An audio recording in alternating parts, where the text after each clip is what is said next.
8 versículos, del verso 1 hasta el 8, y nos dice la Biblia: cuando pues el Señor entendió que los fariseos habían oído decir: Jesús hace y bautiza más discípulos que Juan, aunque Jesús no bautizaba, sino sus discípulos, salió de Judea y se fue otra vez a Galilea, y le era necesario pasar por Samaria.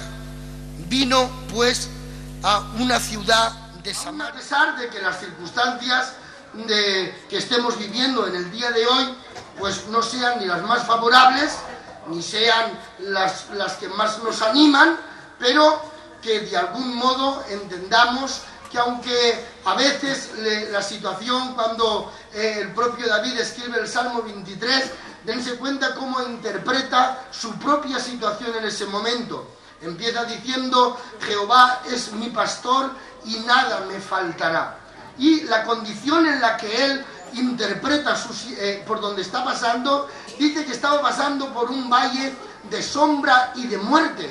En esos instantes, dense ustedes cuenta en qué situación se encontraría para que él mismo interpretase su situación como la situación que estaba pasando por un valle de sombra y de muerte. En otra ocasión la interpretó como que se encontraba en el pozo de la desesperación y en el lodo cenagoso, y que tenía que ser paciente aún en la situación en la que estaba viviendo.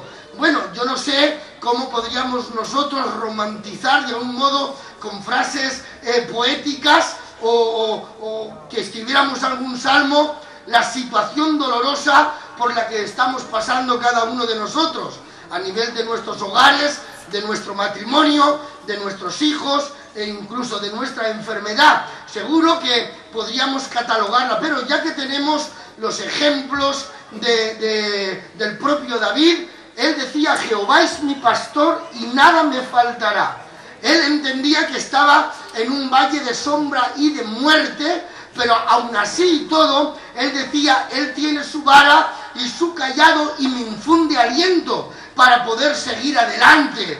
Y aún más él podía ver que después de que pasara el valle de sombra y de muerte, delante de él había un banquete que estaba aderezado por la misma mano de Dios cuando él pasara o consumiese ese ciclo de dolor, ese ciclo de sombra y de muerte, porque hay veces que pasamos esos ciclos de dolor, de incomprensión, como el judío Asaf del Salmo 73.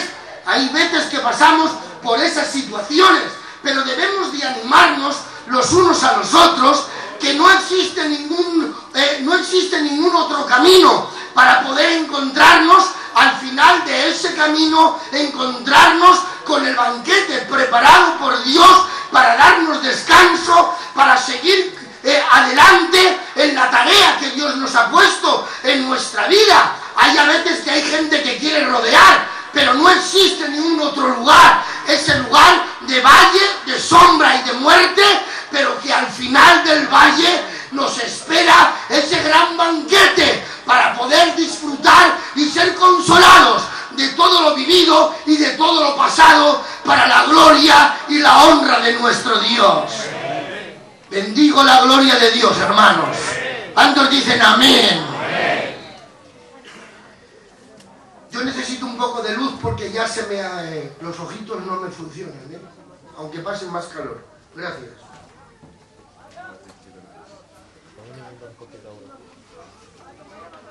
Cristo buscando un instrumento de evangelización. En estos últimos tiempos que estamos viviendo, parece que hemos perdido el objetivo, la tarea real para lo que nos tiene Dios en la mina. No estamos llamados en la mina a vivir felicesmente con este coro que no hay quien la aguante. Dios nos ha llamado a conquistar este barrio. Y Dios no va a contar nada más que con aquel que diga: Señor, mándame a mí, que yo quiero ir. Dios estaba buscando un instrumento para evangelizar la ciudad de Samaria. Los discípulos se habían ido a comprar de comer por ahí y no tenía el Señor nadie con quien contar para evangelizar aquella ciudad. Cuando una iglesia local pierde la idea del por qué ha sido creada y para qué ha sido creada, empiezan a venir muchos problemas internos. A veces no entendemos el origen real de los problemas en la iglesia local. Y es cuando dejamos de hacer verdaderamente para lo que hemos sido creados, para lo que hemos sido llamados. Me seréis testigos. La iglesia no tiene otro fin nada más que evangelizar. Señor, la gloria que me diste, decía Cristo orando al Padre en la oración sacerdotal. La gloria que me has dado, yo les he dado para que sean uno. Así como tú y yo somos uno, que también ellos sean uno. Para que crean que tú me has enviado. No existe absolutamente ninguna labor más importante que la labor de evangelizar, de dar a conocer que Cristo vive. Amén. No hay otra tarea más importante.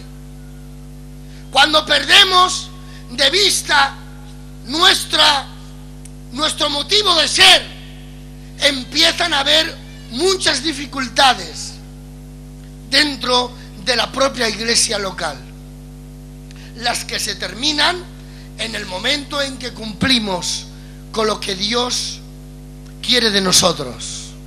Amén.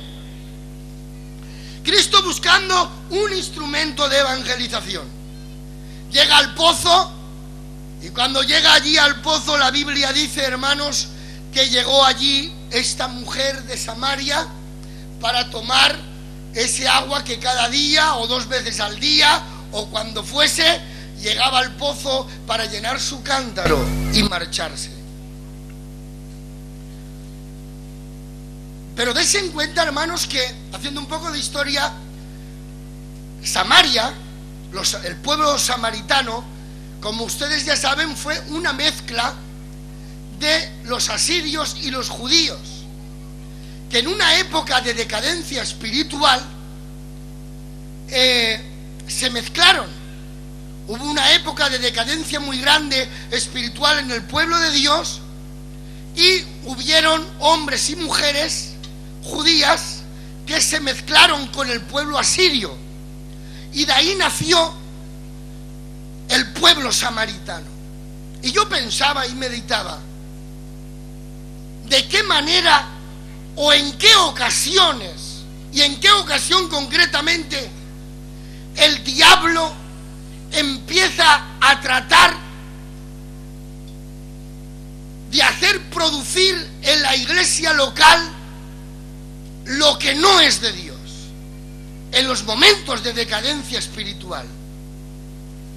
Él espera que la iglesia esté decaída, espera que decaigamos, y toma ocasión para hacer nacer lo que jamás tenía que haber nacido. Porque el pueblo samaritano es la consecuencia de una decadencia espiritual en el pueblo. Y a consecuencia de esa decadencia ha nacido algo que no tiene que nacer. Pero ha nacido. ¿Qué hacemos si ya ha nacido el problema? Hemos tenido una época de decadencia. Y en esa decadencia espiritual ha surgido cierto problema Ha surgido cierta dificultad. Y ya está ahí, ¿qué hacemos? Tendremos que resolverlo. Gloria a Dios. Porque ya no tenemos más remedio que darle salida. Amén. Los judíos optaron por despreciar, por alejar al pueblo de Samaria. Pero cuando Cristo viene, Él trae totalmente unas ideas distintas a las que tenía el pueblo. Amén. Ideas que no comulgaban ni con la tradición, ni con la doctrina, ni con lo que el pueblo creía y había sido configurado. Pero Él traía la revelación perfecta, la solución perfecta. ¿Cuántos dicen amén? Él no había mandado que se mezclaran, sino todo lo contrario. Les había dicho que se mantuviesen puros, pero ellos en su decadencia crearon y formaron ese pueblo. Y ahora, después de formarlo, querían destruirlo.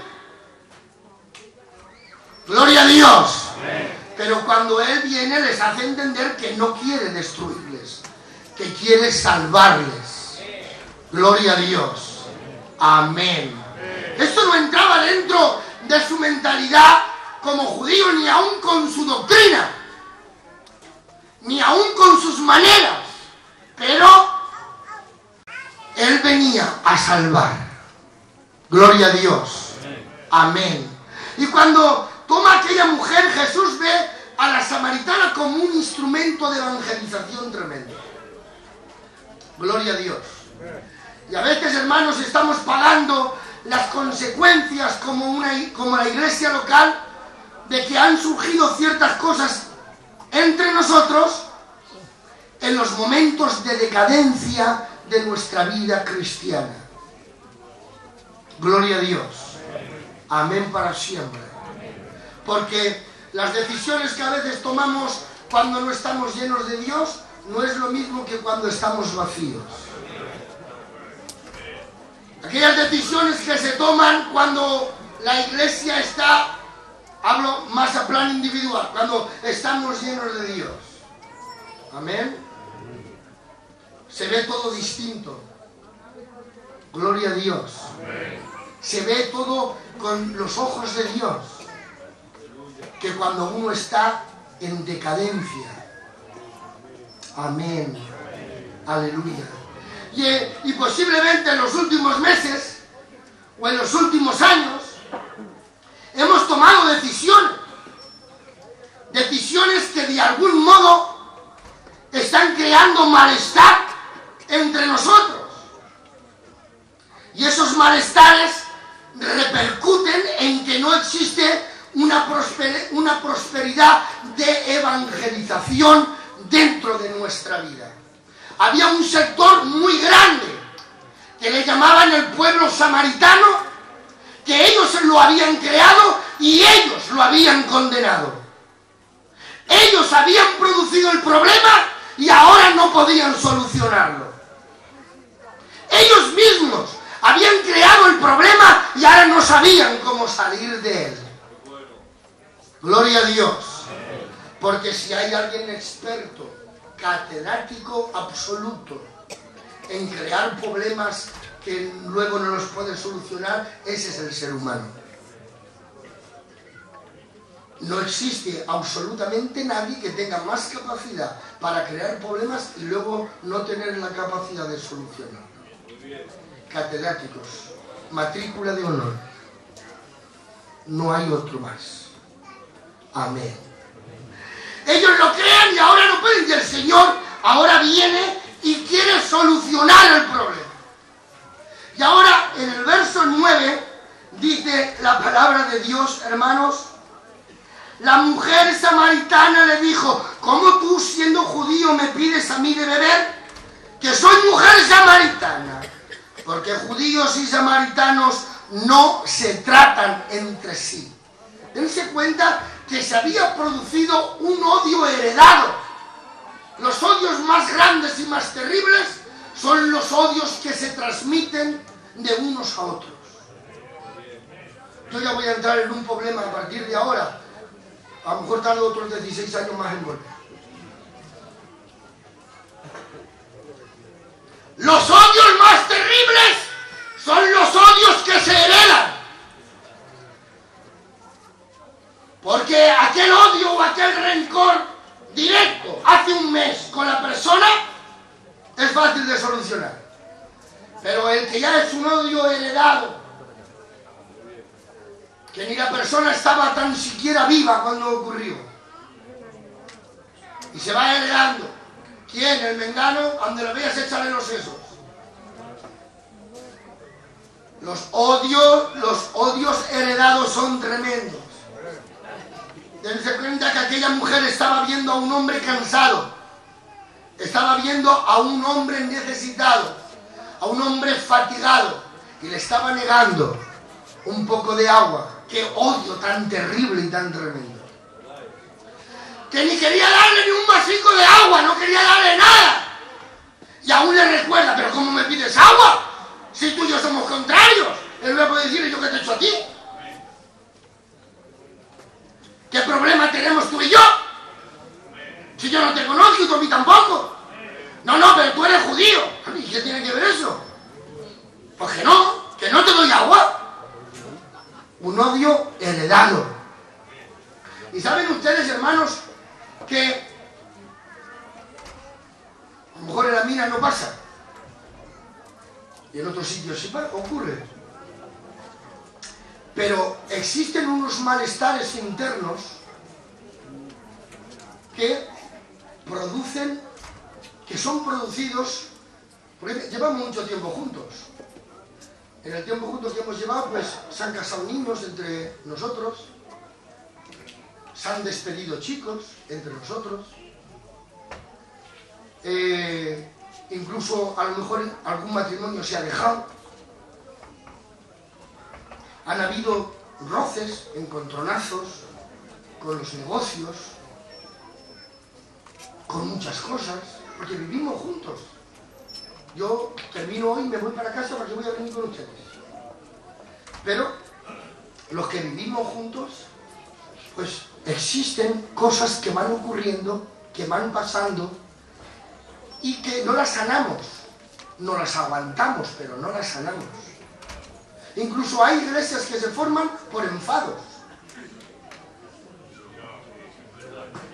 O sea que no tenemos nada entre nosotros. No me gusta. ¿Qué quieres que te diga, tacho? ¡No me gusta! ¿Se acabó? Vámonos. Otra iglesia por enfados. Oye, pues si los niños se pidieron. En Valencia tenemos costumbre de romper un plato cuando se piden los niños. Antiguamente eso era más duro. Hoy es igual que rompas hasta 7 ollas. Que antiguamente hacían así, se rompía el plato, y cuando se rompía y cada cacho se iba por un lado, decía el hombre viejo que los pedía: el clavel quiere la rosa, y la rosa quiere el clavel. Sí, tiraba el plato, se rompía, se pone de la misma manera que este plato ya no se puede juntar, trozo con trozo, es imposible que este noviazgo se tenga que romper.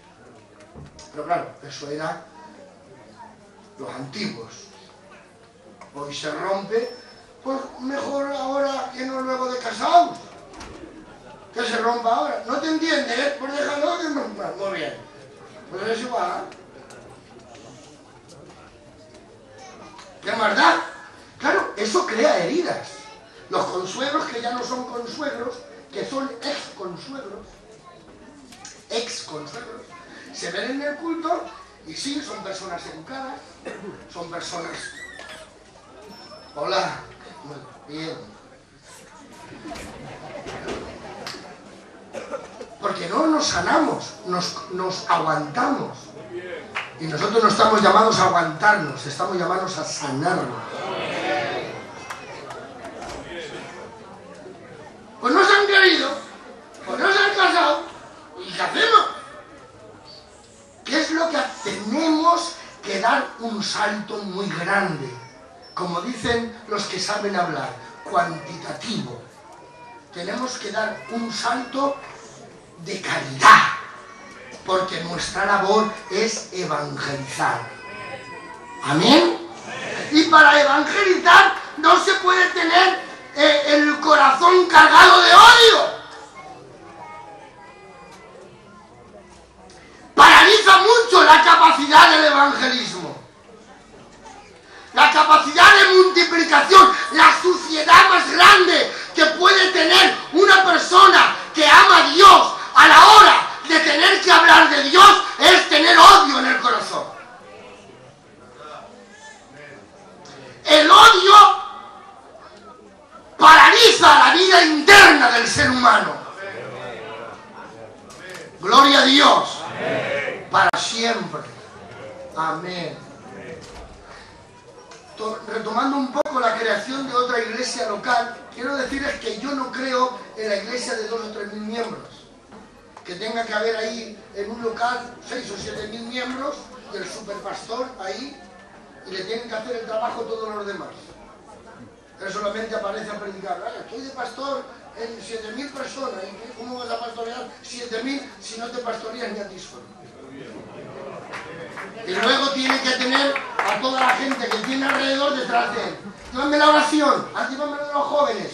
Y él el domingo llega, predica y se acabó. Yo mejor que una iglesia en la mina de 2.000 personas, 4 de 250. Y si no, 8 de 100. Y si no, 16 de 50. Y donde no hay tantos bares. Pues en cada esquina una iglesia. Una iglesia en cada esquina, donde haya un bar, una iglesia. Para cuando entren al bar, veniros que ahora os voy a predicar. Hemos sido llamados a evangelizar, no a levantar un imperio. Que la gente conozca a Dios. Amén. El otro día en una reunión de evangelismo decía un hermano, tenemos que hacer muchos tratados, un hermano que no es gitano, tenemos que hacer tratados y repartirlos por ahí.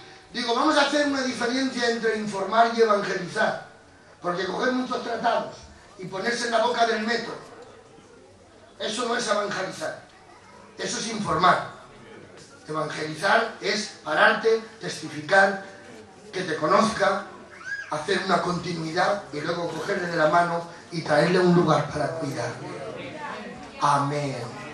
Tenemos que sanarnos como iglesia local, sanarnos nosotros para poder evangelizar en el nombre del Señor. Amén. Pero a esta mujer la tenía paralizada el odio, y un odio heredado. Y necesitamos sanarnos las cosas de hace 6 años, o 10 años, o a lo mejor 2 meses. Pero sanarlas. Es decir, estoy enfermo y quiero sanar. Y eso es lo que Dios me decía, entre otras cosas que les diré ahora. Me decía, diles que se sanen. Que no se aguanten, que se sanen. Es importante que nos sanemos, hermanos, en el nombre de Jesús.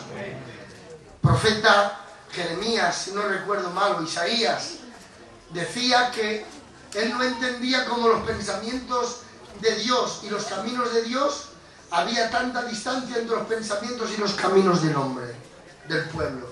¿Y saben por qué era? Porque desde la coronilla de la cabeza hasta la planta del pie no había ninguna cosa sana en el pueblo. Estaban destrozadicos,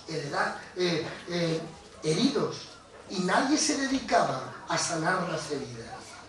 Alguien ha dicho en algún sitio que la iglesia es el único ejército que no retorna para atrás para recoger sus heridos. Yo no sé si eso será así o no. Pero eso escuchaba yo hace algunos años. Que la iglesia es el único ejército que no retorna para atrás para recoger a sus heridos.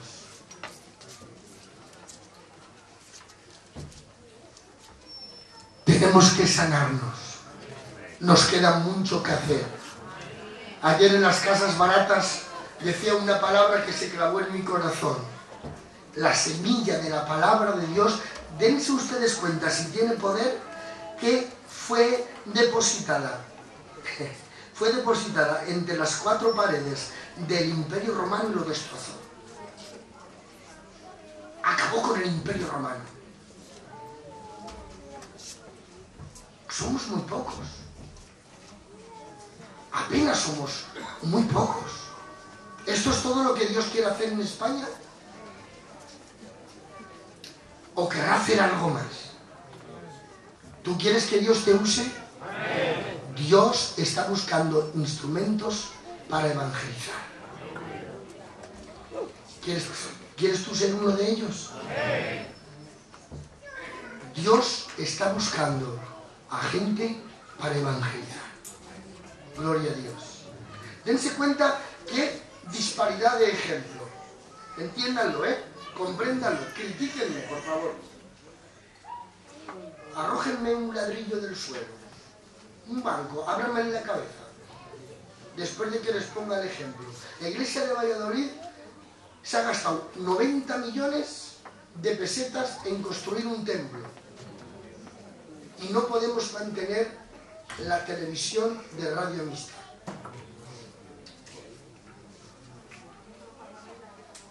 ¿Cómo es eso? Yo no lo entiendo. ¿Ustedes lo entienden? ¿Cómo 300 personas, que no son más en Valladolid, 300 personas pueden empeñarse en 90 millones?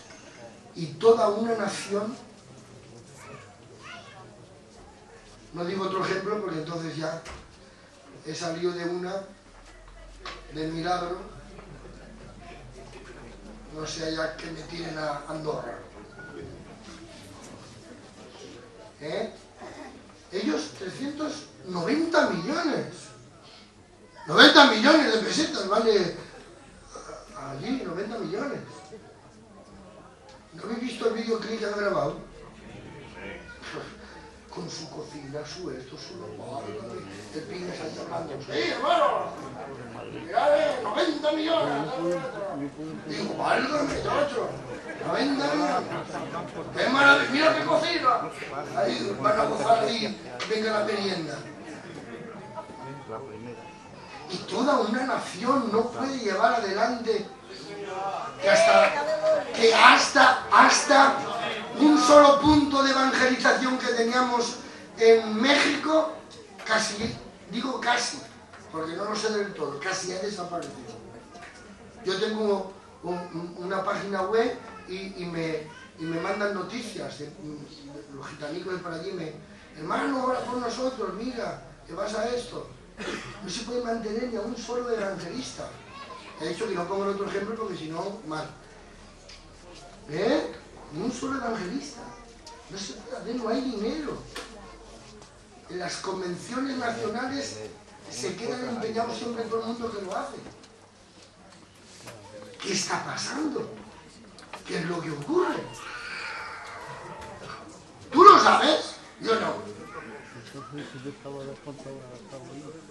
Yo no sé qué es lo que está pasando, pero lo que sí yo digo es que hay muchas heridas internas que deben de ser sanadas. Y hasta que no se sanen las heridas internas y haya una verdadera unidad interna,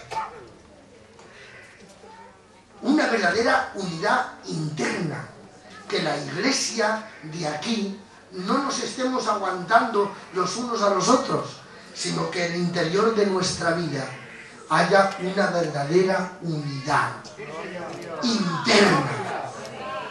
Amén. ¿Cuántos dicen amén? Bendito el nombre del Señor. Ayer mientras predicaba, y ahora me vuelvo a acordar, estando de pastor en Torrente, hermanos,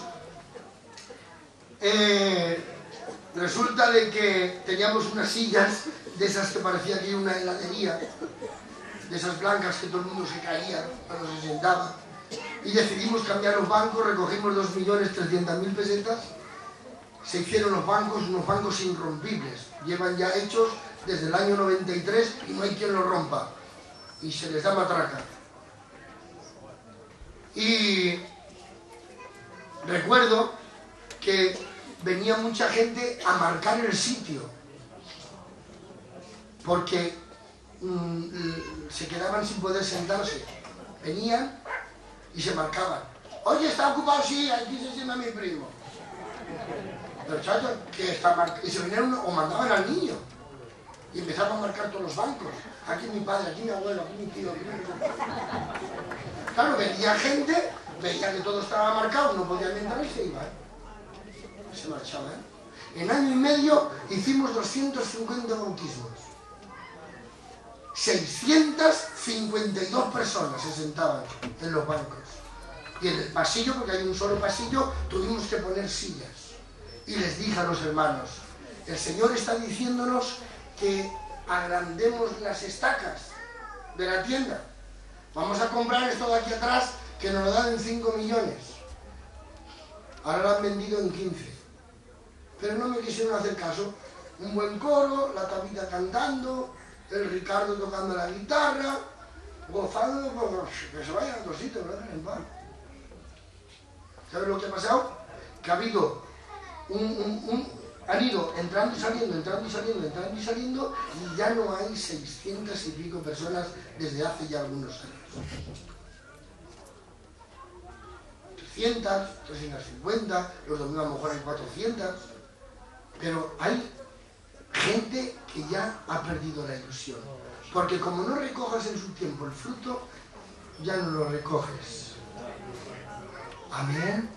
Y nosotros no tenemos que tener nada más que la idea de evangelizar. Ninguna otra idea. Amén. Si en la mina tienen que haber 8 iglesias, pues 8 iglesias.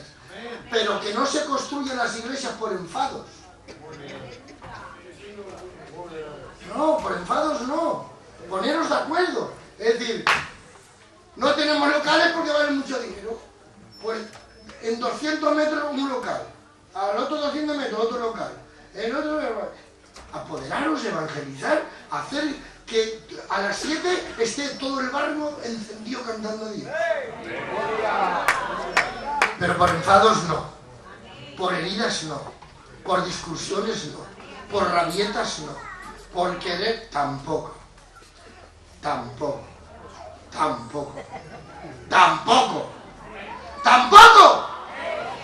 Sino organizados con la idea de Dios, sanos, una iglesia sana, una iglesia fuerte, una iglesia evangelizadora, una iglesia que quiere conquistar a todo el mundo para la gloria de Dios. ¿Cuántos dicen amén? Si no a Dios, ni a payos, ni a gitanos, ni a moros, ni a indios, ni a chinos, ni a árabes, ni a nadie. El evangelio es para todos. ¿Cuántos dicen amén? ¿Cuántos dicen amén? Un odio heredado. Terrible. Pero date cuenta que odio tan terrible que cuando el Señor le dice en el verso 10 y 11, si tú me pides algo yo te voy a dar. Ella ve que no tiene con qué sacarlo. ¿Qué clase de malestar tenía en contra de él? Que le dijo, pues no tienes nada con qué sacarlo. Si dependes de mí, ¿qué clase de malestar? No, que se vayan, que hagan otra iglesia y verás cómo se mueren. Que no van a poder aguantar, que no pueden soportar. Que se vayan, la doctrina del hijo pródigo. Que se vayan y verás cómo vuelven. Que se vayan. Porque no le veían posibilidades, no tenía soga, no tenía cubo, no tenía nada. Dice, ¿cómo vas a sacar esa agua de ahí? Si no tienes ninguna posibilidad. Pero el buen corazón sano dice, te doy el derecho a equivocarte. Y cuando te equivoques, aquí estoy yo para restaurar. El ser humano tiene derecho a equivocarse. Es un derecho del ser humano, que nadie puede privarle de la experiencia de su equivocación, porque después de equivocarse será más humano, y eso le ayudará para luego a ser más espiritual. Gloria a Dios. ¿Cuántos dicen amén? Bendito el nombre del Señor. Si no tiene ninguna posibilidad, pero el Señor siguió hablándole y diciéndole: si tú me pides, yo te doy. Qué manera de reconciliar, hermanos. Porque no existe ninguna manera más grande de ganar a alguien que perdiendo de tus derechos con él. Tú no me das agua, yo te doy una jarra. Tú no me das un cacho de pan, yo te doy una hogaza. Tú me criticas, yo te ensalzo. Tú no te acuerdas de mí, yo oro por ti. No existe ninguna manera más potente. Este es el Evangelio de Dios. ¿Saben ustedes, hermanos, la gran equivocación que están cometiendo los políticos en Europa? El querer hacer una Europa laica, donde desaparezca Dios de todos los lugares. Y yo este tiempo atrás estaba orando y oía el lamento de Dios y me decía: ¿te has dado cuenta, Juanico, que no me quieren ni en el Parlamento Europeo? ¿Que no me quieren estos payos gitanos? ¿A mí, Juanico, que no me quieren?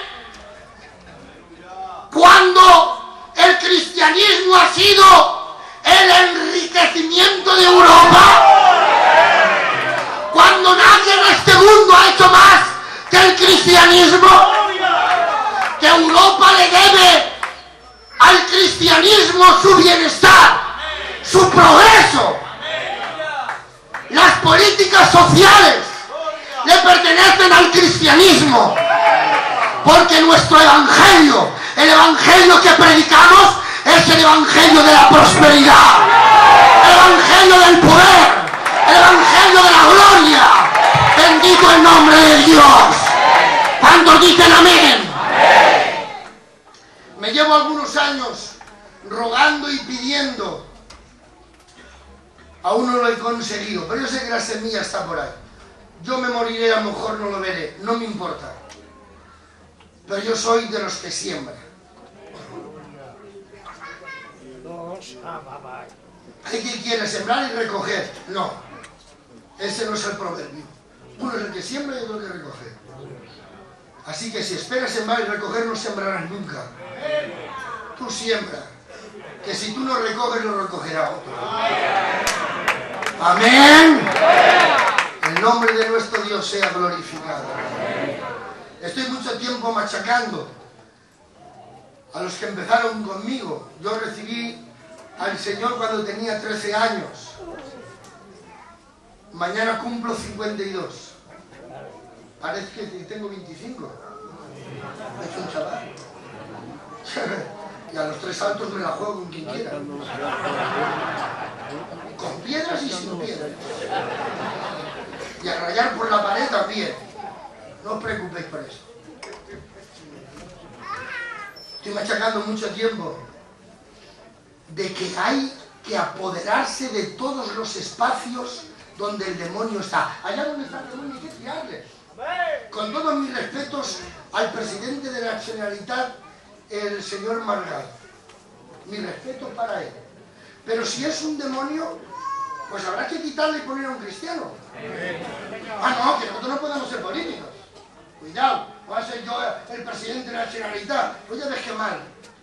Si mi hermano Moro fuera el presidente de la Generalitat. Además tiene clase para eso. Tiene clase y señorío para ser el presidente. Tenemos que conquistar la parcela política, la parcela social, los medios de comunicación, la parcela económica. No podemos ir mendigando. No podemos ir mendigando y dependiendo de gente poseída, de gente endemoniada. Yo abogo por políticos cristianos. Yo abogo por empresarios cristianos. Yo abogo por gente que se forma, por gente que se prepara. Yo quiero cristianos abogados, cristianos artistas, cristianos que se meten por todos los lugares, que revolucionan el mundo del artisteo, que revolucionan el número de la economía, que revolucionan el mundo de la política, que llevan a Dios y apartan al demonio y le dicen, tú eres aquí. Aquí planto yo a Cristo y tú te vas de aquí en el nombre de Jesús. Pero como predicamos un evangelio monástico, a una palabra técnica, chacho, nuestro evangelio es un evangelio de 4 paredes, como aquel que cantaba el hermano Pedro Díaz, un negrito que nos vino del extranjero. Hermano Pedro Díaz nos cantaba y decía que hay cristianos que se quedan entre las 4 paredes, con los bancos de caoba, y ahí empiezan a cantar y gloria a Dios. Hay que cantar, hay que mirar los cultos, hay que tener buenos templos, hay que tener todo, pero no podemos pararnos. Amén. ¿Os acordáis de aquel canto que cantamos? En medio de la prueba, la iglesia sigue caminando. En medio de la prueba, la iglesia sigue caminando, nadie la detiene para predicar. Oh, gloria, aleluya, la iglesia sigue caminando. Oh, gloria, aleluya, la iglesia sigue caminando, nadie la detiene para predicar. ¡Gloria a Dios! Amén, para siempre. Aleluya. En el verso 12, como no tenía otra salida la mujer, le quiere menospreciar a Cristo. Y dice, ¿acaso eres tú mayor que nuestro padre Jacob? Claro, como ella no conocía si era un hombre de renombre o no lo tenía, el odio no hace nada más que menospreciar, hermanos.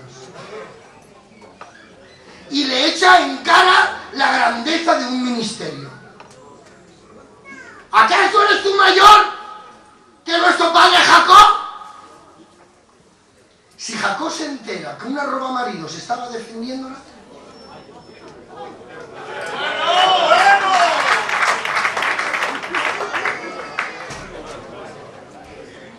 si se entera Jacob, la que arma con ella.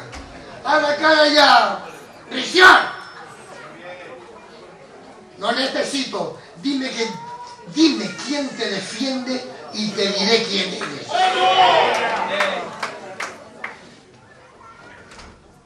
Según la calidad de la persona que te defienda, así eres. Ni más ni menos. Porque si tu amigo es Dios, gloria al Señor. Amén.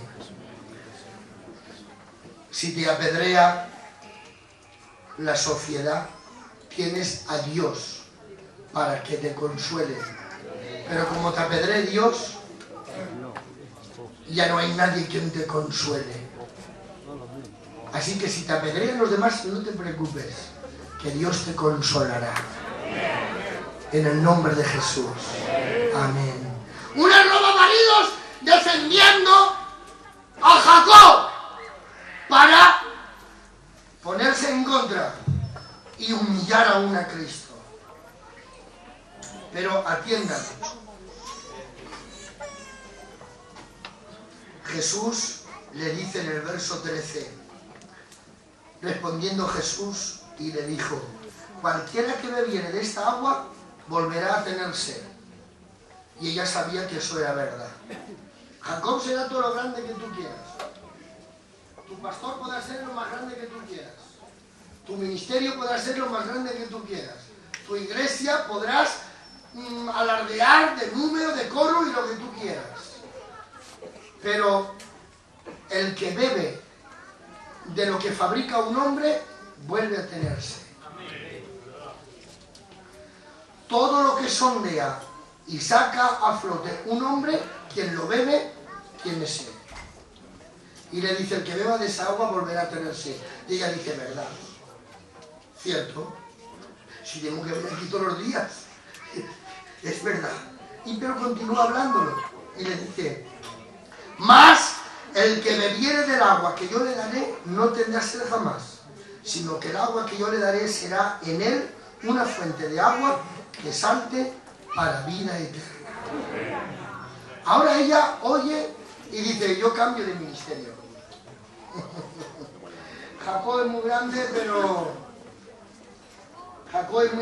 pero yo no sé. La administración está muy bien, todo está maravilloso, pero yo estoy vacío. Muchos levantan la mano para arriba, muchos levantan la mano para abajo, venir todos los días, pero yo no me encuentro, yo tengo que esforzarme demasiado. La vida cristiana, la vida feliz cristiana no necesita ningún esfuerzo, solamente se esfuerzan quienes quieren pagar la bendición de Dios. Eso sí se esfuerzan, porque se sienten bien, ¿saben cuándo? Cuando después de ayunar y después de orar, sienten un cosquilleo en la vida, pero no la sienten por la bendición, sino porque psicológicamente se creen que Dios les ha recompensado su ayuno y su oración. Porque creen que le pagan a Dios. No hay suficientes ayunos, ni suficientes bendiciones, ni suficientes oraciones para pagar una sola milésima de la bendición de Dios. Amén. Qué sorpresa la del hijo pródigo. Si es que estoy siempre en tu casa y no he hecho absolutamente nada malo y no me das nada para gozar con mis amigos. Y él le dice, pero si todo lo que yo tengo es tuyo. Lo que no puede soportar una persona que aún no se ha quebrantado delante de Dios y no se ha convertido es que Dios le bendiga sin que haga nada. Amén. Él es el que empieza. ¿Quién empieza para que el árbol produzca? El labrador. ¿O empieza el árbol? ¿Ama el labrador al árbol después de darle frutos? ¿O lo ama sin que haya dado nada? Empezó a trabajarle, pero luego ya es recíproco. El mismo trato que el labrador tiene con el árbol le da frutos en su agradecimiento. Porque es el trato del labrador el que produce el fruto en el árbol. Ese es el quebrantamiento, la verdadera conversión. De saber que Dios es en todo y por todo para la gloria de su nombre. Amén. La mujer ve en Jesús la solución a lo que ella consideraba su problema. Porque el Señor le ha dicho, el que yo le dé el agua no tendrá sed jamás. Y ella consideraba que tenía un grave problema. ¿Saben cuál era? El que todos los días tenía que ir a sacar agua. Eso para ella era un dolor terrible. Porque le dijo, dame de esa agua para que yo no venga más. Ella consideraba que eso era un gran problema para ella. Cuando el gran problema que tenía era tener dentro de casa algo que no le pertenecía. Y a veces no sabemos el origen real de nuestro problema. Y tenemos que acudir a Dios para que Dios nos hable. ¿Sí o no, hermanos? Amén. Pero ella ve la solución a su problema. En el verso 16 la Biblia dice, Jesús le dijo, ve y llama a tu marido y ven acá. Ella le dice, Señor, no tengo marido. Y dice, esto has dicho con verdad. Esto has dicho con verdad. 5 has tenido. 5 legales. Porque has enviudado o porque estás divorciado. 5 has tenido, pero el que tienes ahora, ese no es tuyo. Quien habla con Jesús termina siendo o diciendo la verdad. Amén. Porque cuando hablas con una persona verdadera te contagia de sus cosas buenas. Terminó diciendo la verdad. 1 has tenido o 5 has tenido, pero el que tienes no es tuyo. ¿Y sabe lo que dice ella? Dice, En el verso 19, me parece que eres profeta. Una persona que odia está reconociendo el ministerio profético de su enemigo. Lo que puede llegar a convencer cuando uno quiere estar sanándose. Reconoce a su enemigo que es un profeta. Estaba teniendo un trato con ella tremendo. En el verso 20, ella sigue discutiendo con él y le dice: nuestros padres adoraron en este monte y vosotros decís que en Jerusalén es el lugar donde se debe de adorar. Estaba defendiendo. La mujer está oyendo de la boca de quien ha reconocido, defendía un monte y un método de adoración. Yo quisiera ir terminando. Lo demás pienso que ya está escrito, pero ya no tiene ninguna importancia para hoy. Estaba defendiendo un monte y un método de adoración. ¿Saben? Estaba defendiendo un ministerio, una forma de adorar, un monte de adoración que a ella no le cambiaba. ¿No creen ustedes que ha llegado el momento de no defender lo que no nos cambia? Pero si esto lo hemos hecho toda la vida, y toda la vida estamos igual. Ella estaba defendiendo algo que no tenía ningún poder. ¿Saben para qué? Ella había hecho de su vida el no estar nunca sola. Todo su afán era tener un hombre a su lado. Se le terminaba uno y cogía otro. Arruinaba a otro y cogía a otro. Así hasta 6.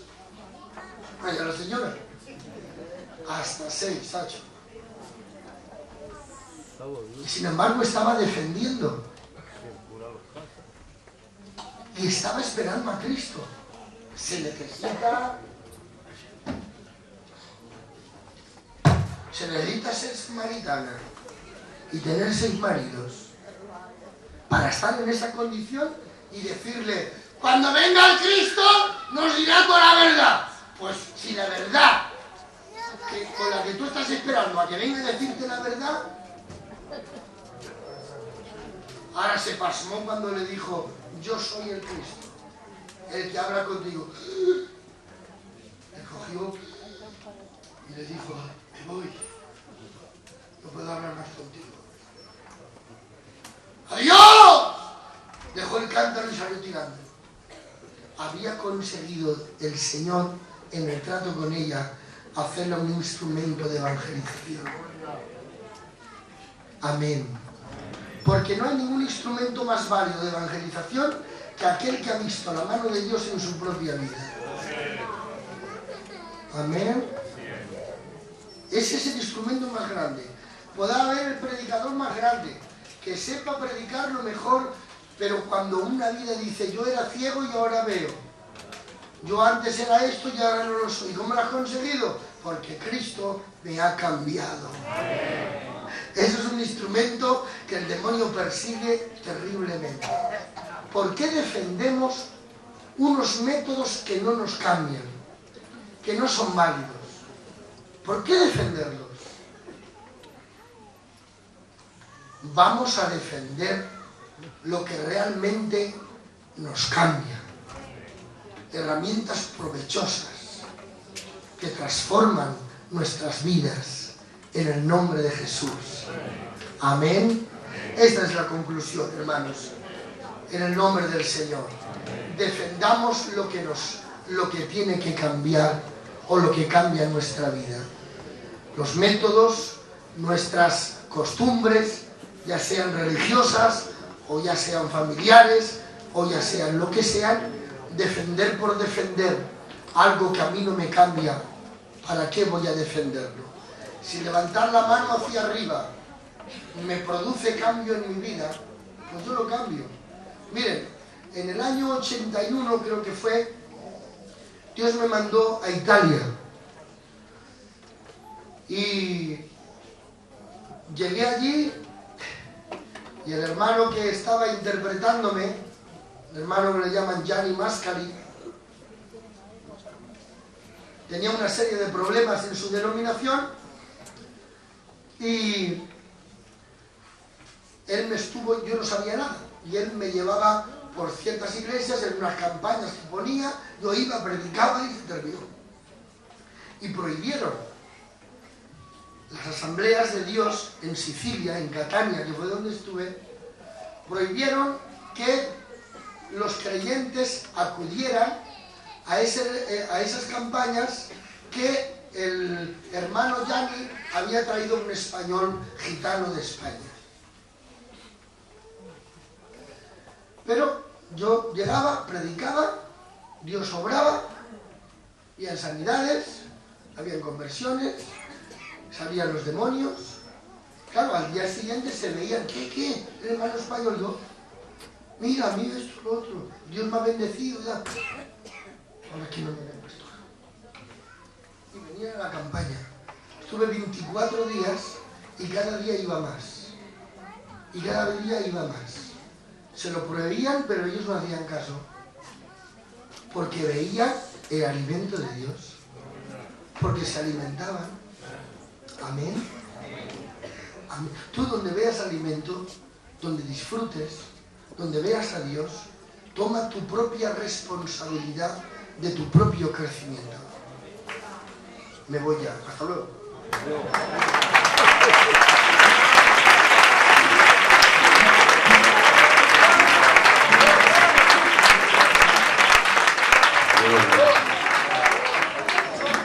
Gloria al Señor, hermanos. Gloria al Señor. Pues muchas gracias por este culto, ¿verdad?